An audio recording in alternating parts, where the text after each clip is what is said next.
Hey treasure hunters, welcome back to Toy Box Treasures. My name's Trav, and today we're going to be talking about the clown prince of crime himself, the Joker. But before we get into the Joker, if you're new to our channel and you like our content, hit your subscribe button, turn your bell on for notifications. If you think we did a good job, give us a thumbs up, and check us out on Facebook because we do drop extra content on our Facebook page. Let us know how we're doing in the comments below, what your favorite Joker figure is, and which ones you like or dislike about the ones that I'm getting ready to show you in my collection. So for about 80 years, we have been enjoying the Joker here in pop culture, here in the world and in the United States. He was introduced in 1940, back in the first Batman comic book, way back when. So we've been enjoying him for a long time. So I've always been a fan of the Joker ever since the original Batman TV show that came in. Cesar Romero was, in my opinion, a really good Joker, paid homage to the comic book because that's exactly where he was pulling his source material from, was the comic book. So that was the first time we'd ever seen the Joker come to life. And we've had a lot of different actors play the Joker: Jack Nicholson, Jared Leto, Heath Ledger, and of most recent, Joaquin Phoenix.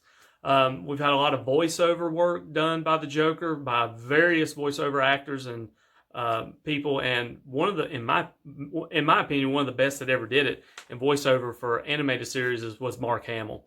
A lot of people didn't know Mark Hamill, Luke Skywalker, has played the Joker for probably 20 plus years. He has played the Joker since the Batman the Animated Series and has continued to play the Joker throughout the years in different platforms, whether it be a video game or another animated series, cartoons. So we've been able to enjoy Mark Hamill playing the Joker for a very, very long time. So the Joker's been one of my favorite villains and comic book characters as long as I can remember. He was erratic, cynical, he's funny, he's a clown. And he didn't have powers, like a lot of villains and superheroes. He was just crazy, and I think that's kind of what drew me to him and a lot of the other superheroes that I liked growing up. I'm always a big Batman fan. He didn't beat you with superpowers; he beat you with your brain. And the Joker was kind of the same way. He didn't have superpowers, but he was just off the chain, erratic. So I'm going to share with you guys some of the figures that I got, and this video is actually coming from an ad-lib inspiration that I did on one of our previous videos, where I shared with you guys how I got this awesome Joker Mego from a local trade here in my community. So back in '74, we got this guy. I think it was a real good version of the Joker. Just new, recent in my collection. So I'm really thankful to have that a part of my collection here. Next, we got a couple of figures here. One is come from our Craigslist lead find, and the other is just a beater that I picked up over the years.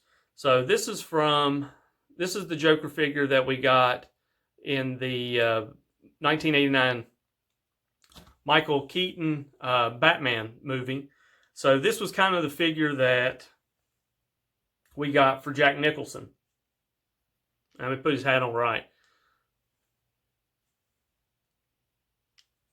So it's a good little figure. It came with a little pump on the back. So what would happen is you would pump it and it would spray some water out this little bitty hole in his chest. The paint's really good on this one. Not so much on this one. So it's a good little figure. I do not like the way that the hat will not stay on the figure. So that is that accessory that you're always going to lose, because I didn't have it for this one.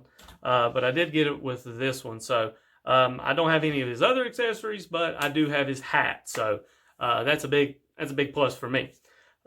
Next, we got, this would be a Mark Hamill figure from the Batman animated series. I do like this figure. I like the blue. And I really like the animated style behind that Joker.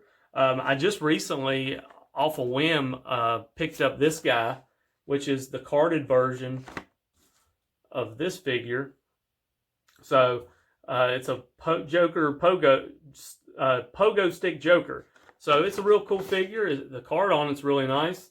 Looks really good on the wall. I've enjoyed it the last few days that I've got it. I kind of picked it up for this video, but that wasn't my initial plan. It just kind of worked out that way. So I think last year I picked up these guys.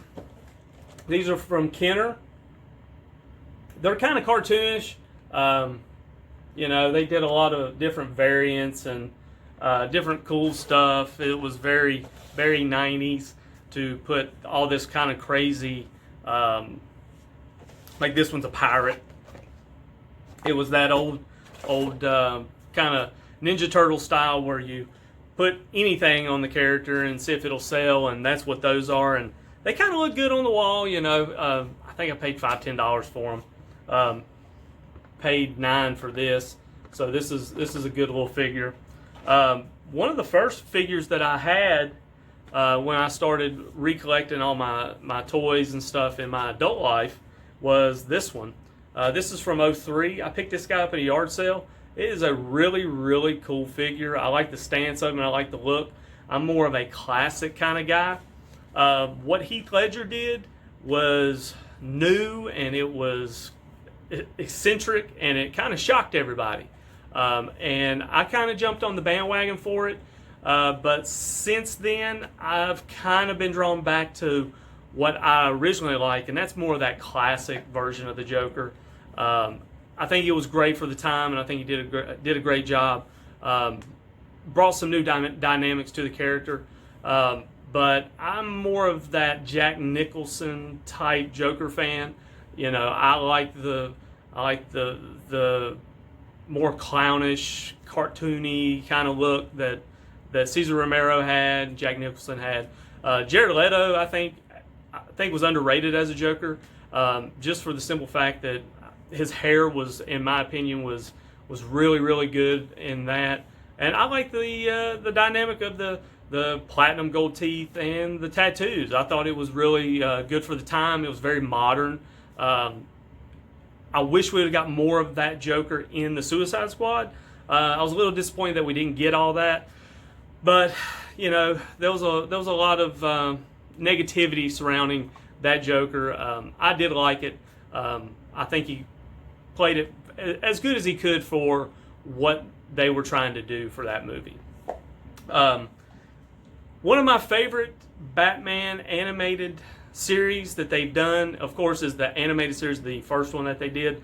But I also like The Batman. It came out in the early 2000s, and it brought a new modern dynamic to that whole universe that they were doing for DC. And this Joker right here, he's wearing a straight jacket, got a buckle, and he's kind of got these real long hair and stuff.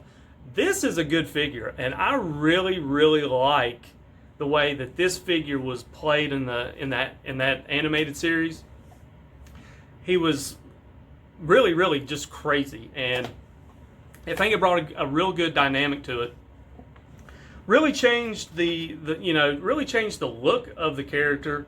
Kept it kind of classic, but you know, his body's a little disproportioned. His hands are bigger. He's got kind of longer arms and a stocky body, but you know, because your traditional Joker is going to be long, thin, and slender.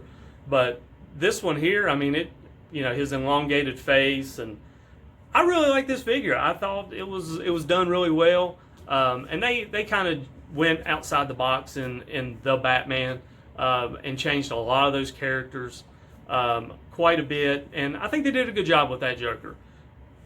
So the best Joker figure that I have in my collection is going to be the most recent one that I've picked up, and it's going to be the brand new Mcfarlane Toys Joker that was released here in 2020. This Joker here is what the Joker should look like. The purple suit, the smile, the gun, the laughing, chattering teeth, you know, that's what the Joker's supposed to look like. Now, Joaquin Phoenix, I was not happy about that movie. I didn't like the way that the Joker was portrayed. I didn't like the way that it was kind of set up. but I was forewarned of what the movie was supposed to be about, and so I didn't have my hopes up. But after I did watch it, I thought it was actually a really good movie, and I think that Joaquin Phoenix did an excellent job as the Joker. The thing that kind of was drawing me away from it was his face paint. Kind of didn't like that because it's very non-traditional of what the Joker should look like.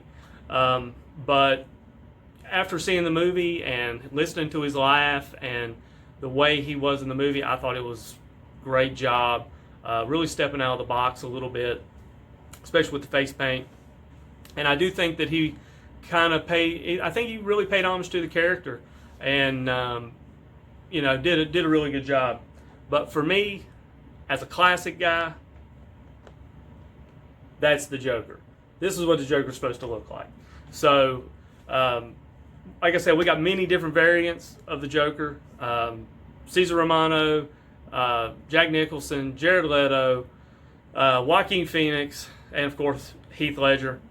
So they all bring something new to the table. But this was my collection. I wanted to share with you guys that since it kind of got ad-libbed in that I was going to do a Joker video, so here's the Joker video. So this is what's in my collection. Let me know what's in your collection. And always remember to leave something on the shelf or the peg for the next guy. 'Cause next guy may be you, it may be me.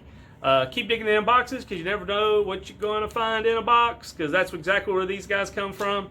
They come from in a box, digging deep. And be kind to one another and stay tuned for future videos. Thanks.